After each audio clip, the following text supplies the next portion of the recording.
Okay, now what's your take on where we are in the AI race just now? Wow, that's a long answer.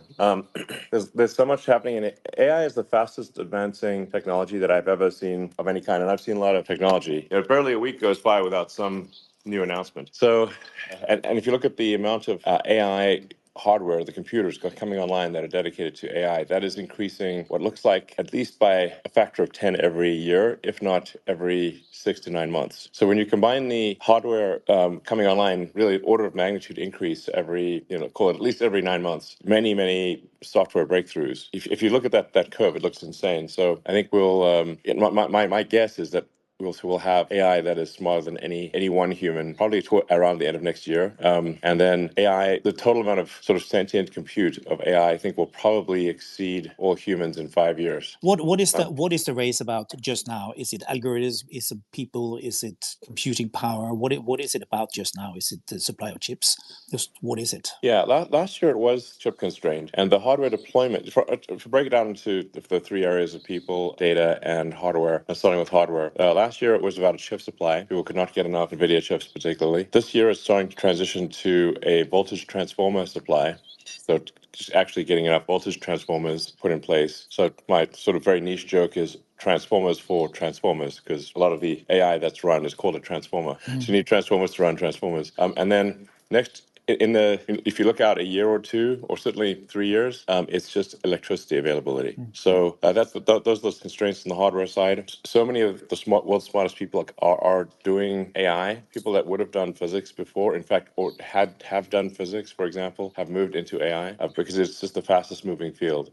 So we're seeing a lot of the best talent, a lot of the smartest humans going into AI, and then we see along with that algorithmic breakthroughs, and then you start hitting the wall with the data problem. So you can fit all books ever written, just the text in compressed form on one hard drive, or we'll call it one computer. So when you're looking at like so-called tokens to train on, and you because you can still think of like all the books ever written in all languages by all humans. Sounds like a lot. Certainly, it's far more than any one human could ever read. It actually is a small number. It's a small number of training tokens. It's just not enough. So then you start having to look at all the videos ever created. Um, all the podcasts, all the everything, and you start even running out of data there. Well, hopefully they will include this podcast. Definitely will include this podcast.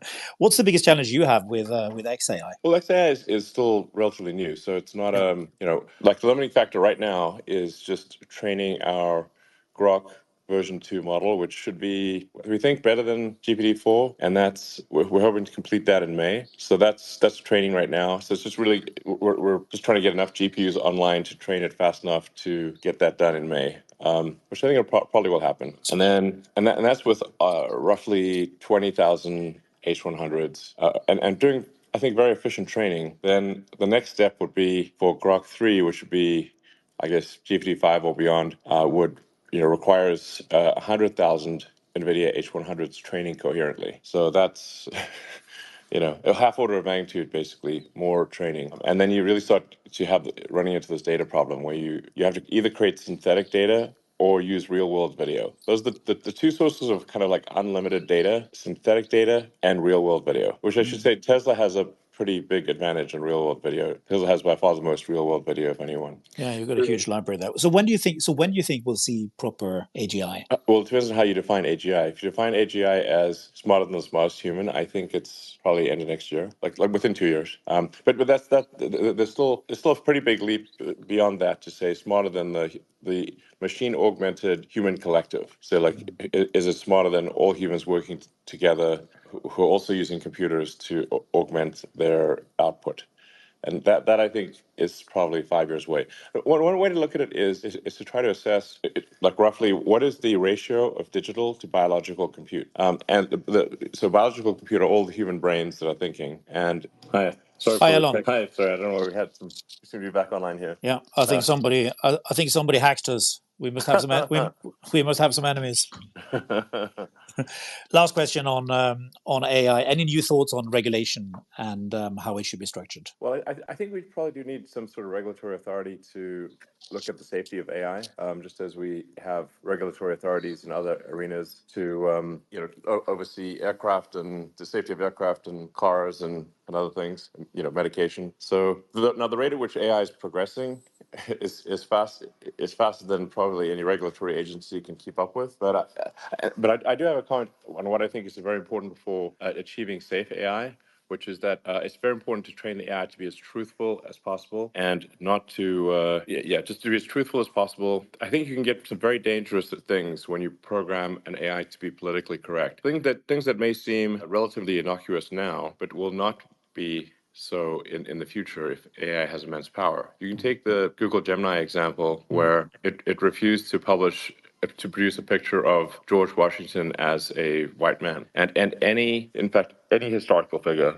would automatically be made diverse, because it's been programmed to insist on diversity, which sounds, perhaps okay at first, but not if the AI has so much power that it can actually enforce diversity and decide there's too many of one kind of people or too many of one sex and kill off, just kill off enough until the diversity number is what it's programmed to believe is correct. But Elon, don't you think this will be sorted out in the next version? No. I don't think so. Where is China? Where is China now in AI relative to the Sorted out US? the next version. No, they'll make it more subtle. Okay. And less obvious, but it will still be there. Okay. Well, we'll see. But where is China? Where is China now in AI relative to the US? I don't know exactly where China is, except that there are a lot of very smart people in China, and they won't be far behind the rest of the world or far behind the U.S. I mean, the AI right now is very concentrated in San Francisco and London, and then there's a lot happening in China, but I don't have insight into what they're doing, except that I'm confident they will not be far behind what is developed in the West. So, but mark my words, if we do not program an AI to be as truthful as possible, that is where it will go awry. That is where the danger lies.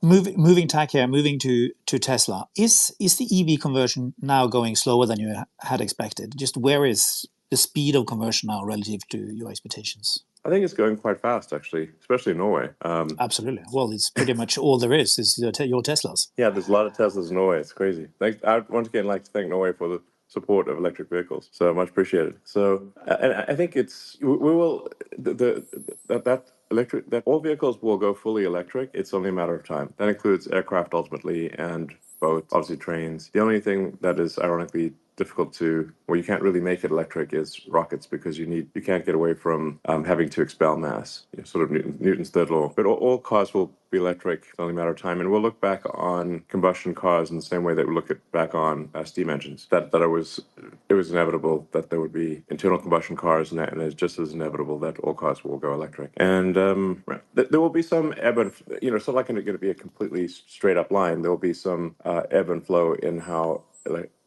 far electric cars go, but the ultimate victory of electric cars is inevitable, and I think the sooner we get there, the better. How do you see the Chinese competition here now? We generally find that the companies in China are the most competitive in the world, and certainly in electric vehicles or cars in general, the Chinese car companies are by far the most competitive. That's where we find the toughest competitive challenges. That they make great cars and they work very hard.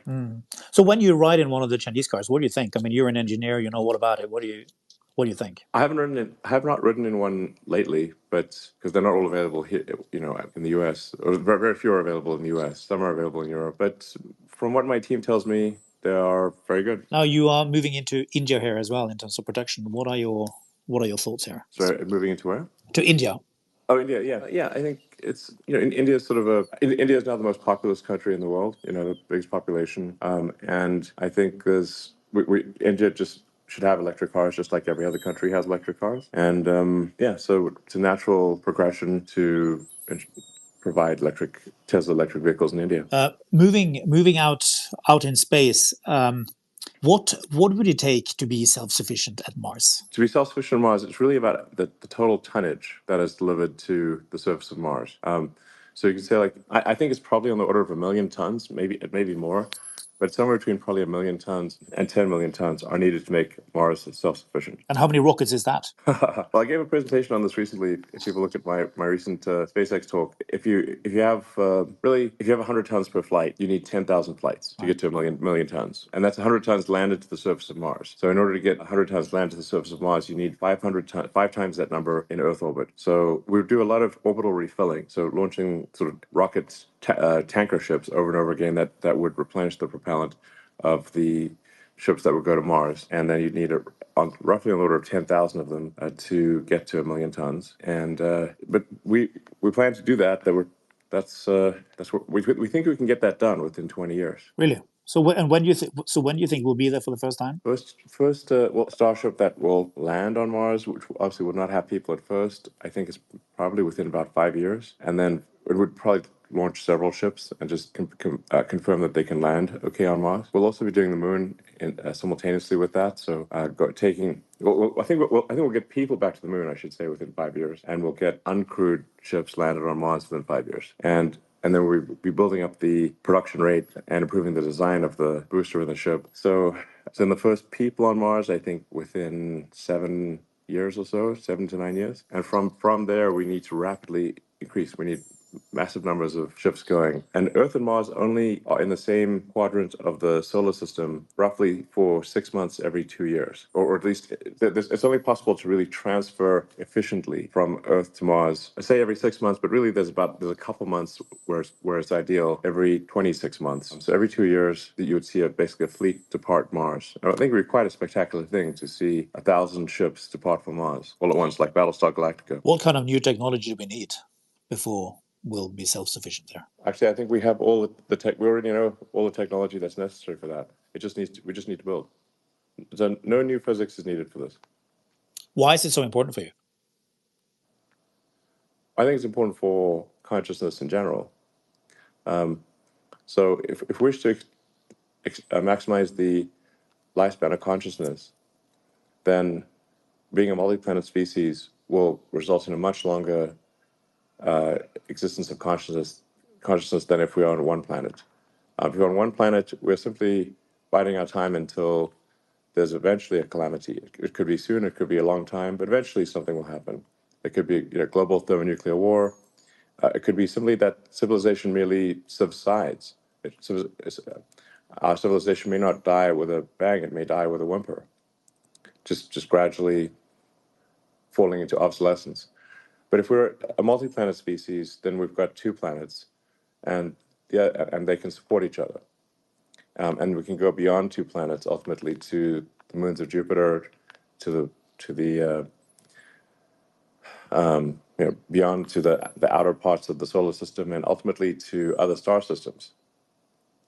So this tiny candle of consciousness that we have in this vast darkness can be extended and amplified, and we're just far more likely to survive for consciousness to survive if we are a multi-planet species. You don't think it'd be better to use all these resources and try to sort out Earth? Well, just to put this into perspective, the amount of resources I'm talking about for making life multiplanetary would be less than 1% of all resources on Earth. So really you can think of it as resource allocation. Do you think it's worth spending 0.5% of Earth resources to ensure that we have redundancy in consciousness and that we extend consciousness beyond Mars to other planets, to Mars and other planets, and ultimately other star systems? And then also take into account the fact that there's certain things we simply cannot avoid on Earth. Like, is it within your power or mine to stop World War III? I don't think so. No. If it happens. And if we have global thermonuclear warfare, our technology level will drop to the Stone Age. And we may never survive. And then we may get hit like by a comet, like the dinosaurs. And if the dinosaurs had spaceships, they'd probably still be around. And then if you wait long enough, the sun will continue to expand and eventually engulf Earth and destroy it, and destroy all life. So just to give it a certain amount of time, no matter what you do on Earth, no matter how careful you are, all life on Earth will die. That it will happen is a certainty. It's a bit gloomy, this, no?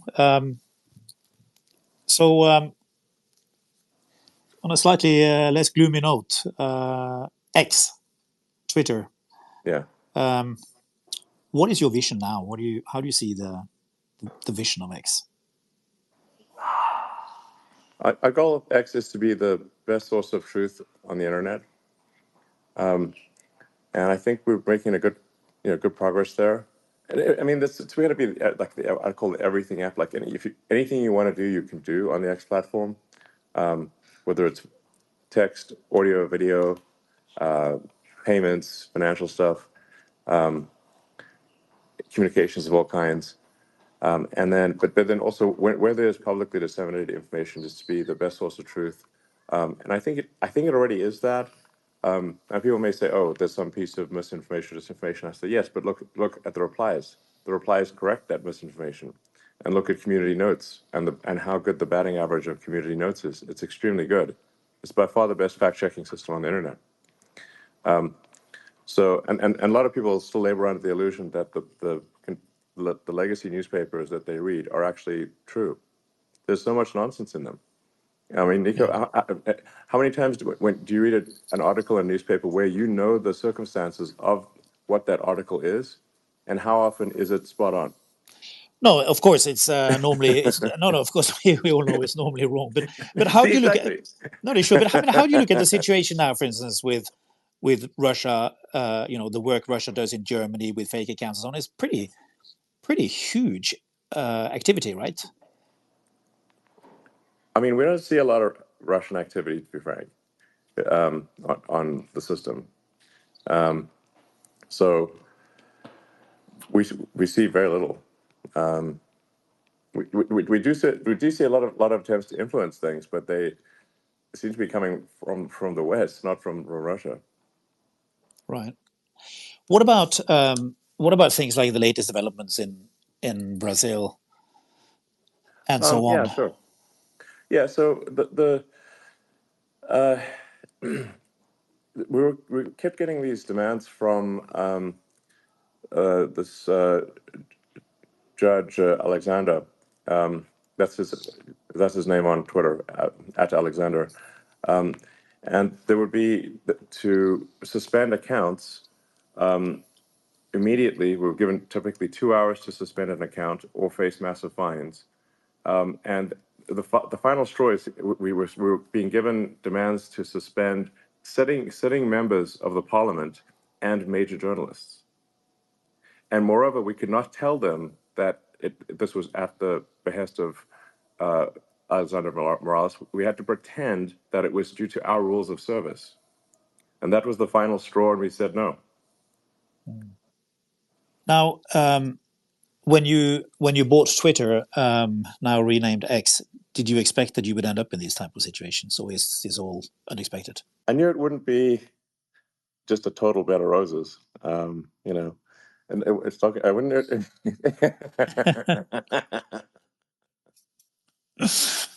No, I mean, I thought it would be since look, we're just like rigorously trying to pursue the the goal of being the most accurate and truthful place on the internet, and that doesn't mean that what is said is always true or accurate, but it is perhaps another way to frame it is as the least inaccurate place on the internet. Do you secretly think this is a bit fun? It's fun. Yeah, it's fun at times. It's stressful at times, and it's fun at times. Um, but overall, we're trying to serve the people of Earth, and this is sort of maybe an esoteric way of viewing it, but um, to try to be kind of like the group consciousness of Earth. So you can think of like if each person is like a neuron contributing to like the collective brain of Earth, and you want to try to minimize the noise and maximize the signal of every neuron that's connected to the X network. That's basically what is the collective will of humanity, and how to and how to just serve the collective will of humanity, and serve the greater good. That's our goal.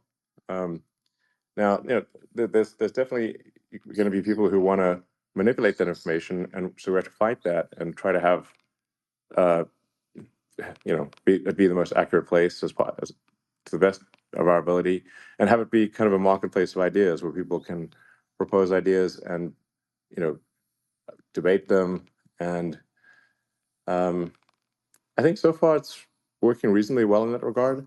Um, Now, people that don't like the truth will not like this X, or if they want to manipulate things, they will not like it. But So, only a few years ago, you were a guy producing electric vehicles.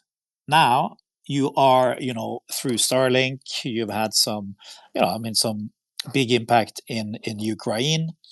With Twitter, you are kind of into some issues in, Brazil, India, Turkey. Um, you're becoming like a real geopolitical force and a really important one. How do you look at that? well, like I said, I'm really I'm trying to take the set of actions that maximize the probability that the future is good. Um, I mean, we have to keep civilization going onward and upward as much as possible, and try to minimize the civilizational threats that occur.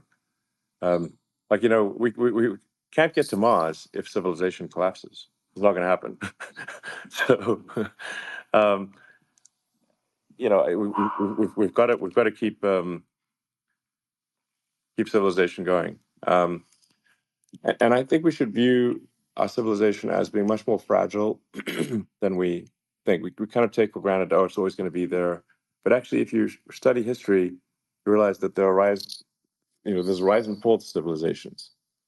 Um, I mean, I was reading in depth about the ancient Sumerians, um, who were arguably the first civilization, if you call civilization like writing and stuff. They're the first to develop writing, um, and but eventually they died out, and they were gone.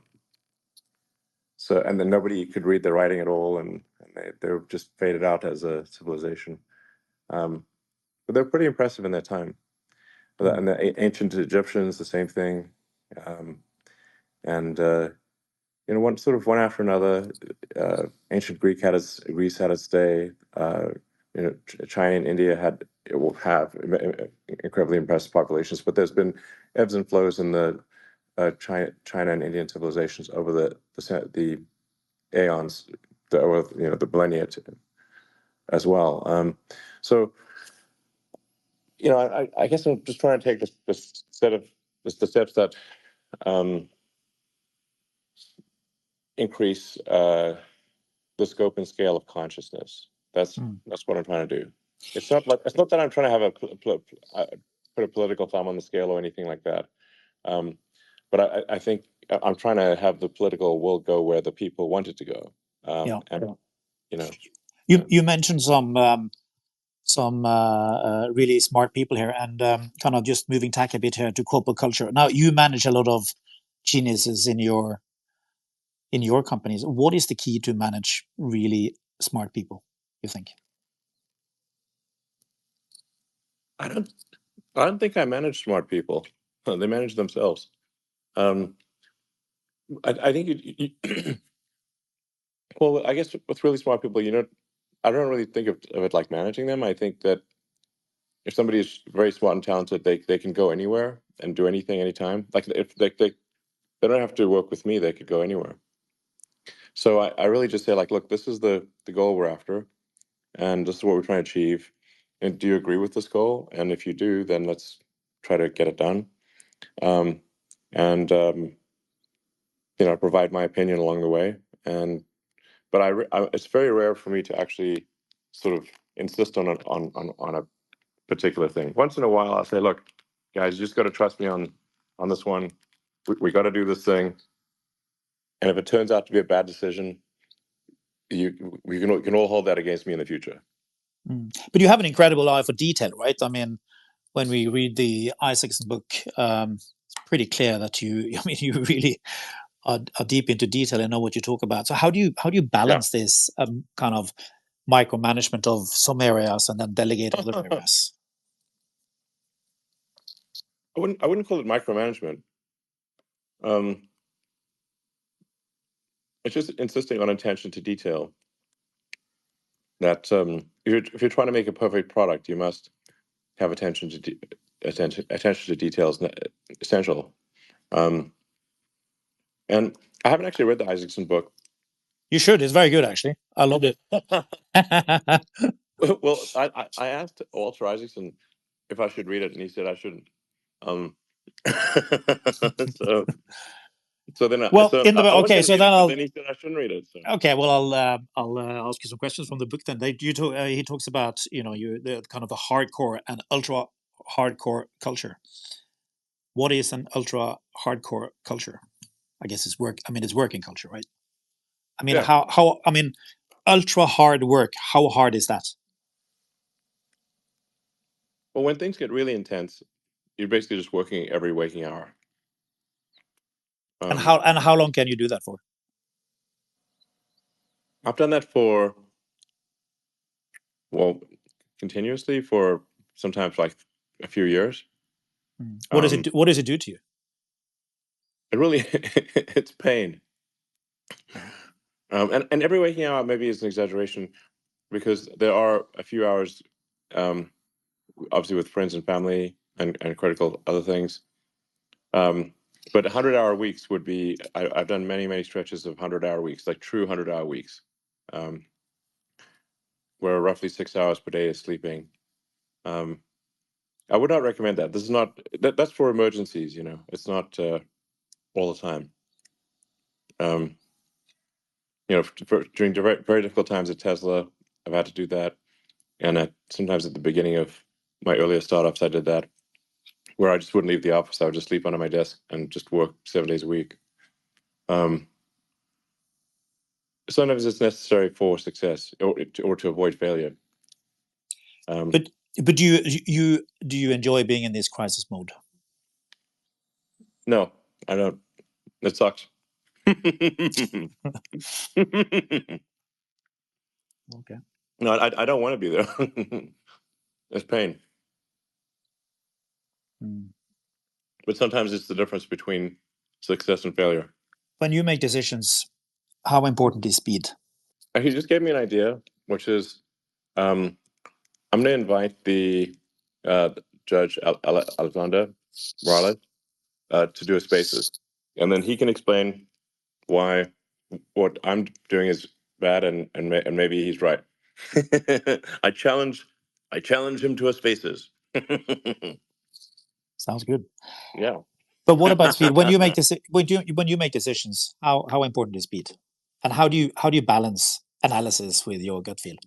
I think the best offense and defense is speed. If you think of something like the SR-71 Blackbird, it really had almost no defenses except accelerate, and it was never shot down even once. Like I think over 3,000 missiles were shot at the SR-71 Blackbird, and none hit. And really, what it did was just go faster. So the power of speed is underappreciated as a competitive dimension. Um, Is that why um, SpaceX, for instance, has been so successful? Because you've been mean and lean as an organization and fast. I think speed is definitely a factor. Yeah, now, I should say you want to go in the case of a company, you need to be a vector, not a scalar. So it can't be you need to go at high speed in the right direction. Sure. Ideally. um, so it can't just so and no company is going to be going in the right direction all the time. So you have to do course corrections, like a guided missile. You course corrections. Um, and but in the case of SpaceX, it's like okay, our goal is to extend humanity beyond Earth.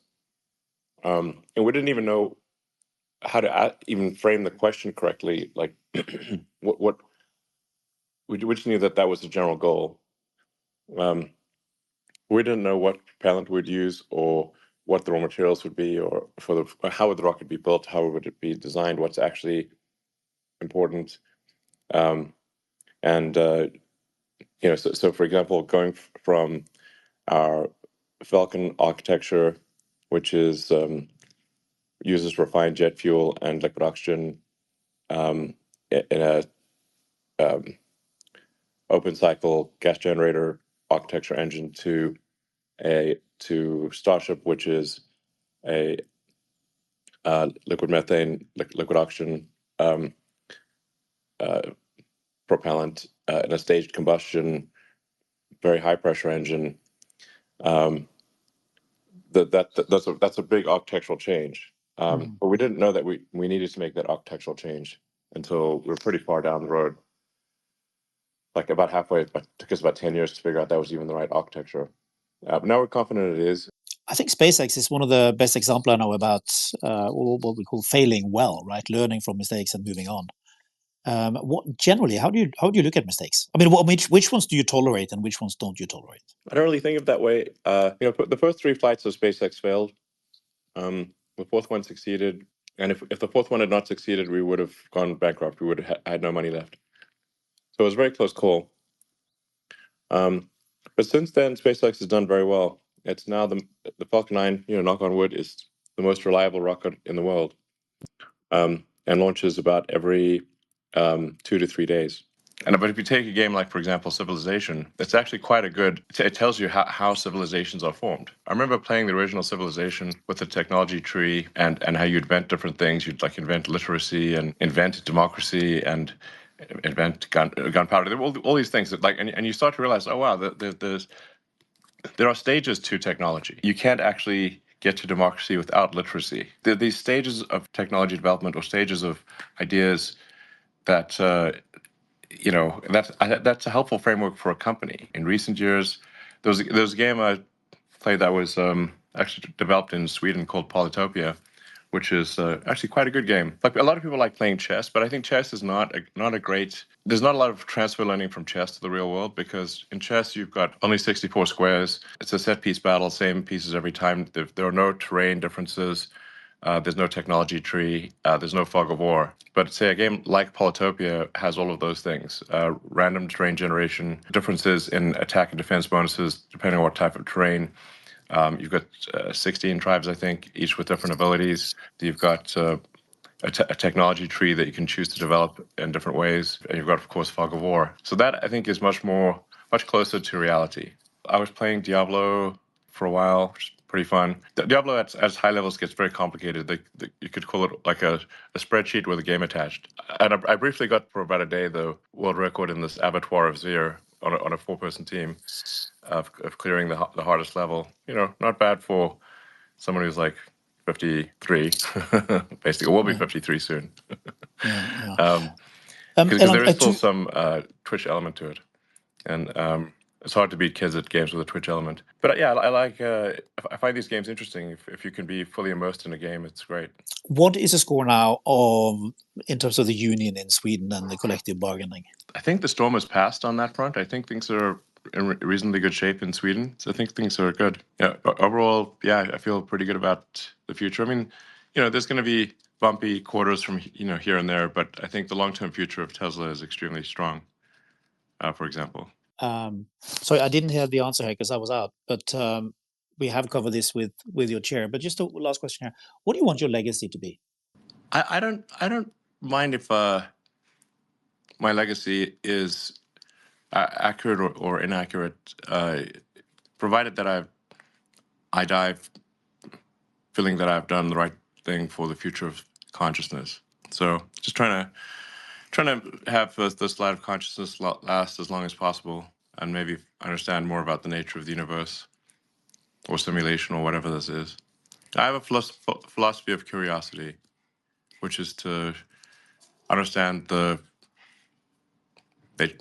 universe, understand the nature of the universe, or even what questions to ask. Kind of like I would say I would subscribe to the Douglas Adams Hitchhiker's Guide to the Galaxy school of philosophy, that we're trying to understand what questions to ask about the answer that is the universe. Okay, I think that's a good place to end. For sure, the life on this planet would have been a lot more boring without you, and so. Well, I'm glad to spice it up a little. Totally. All right, well, it's good talking.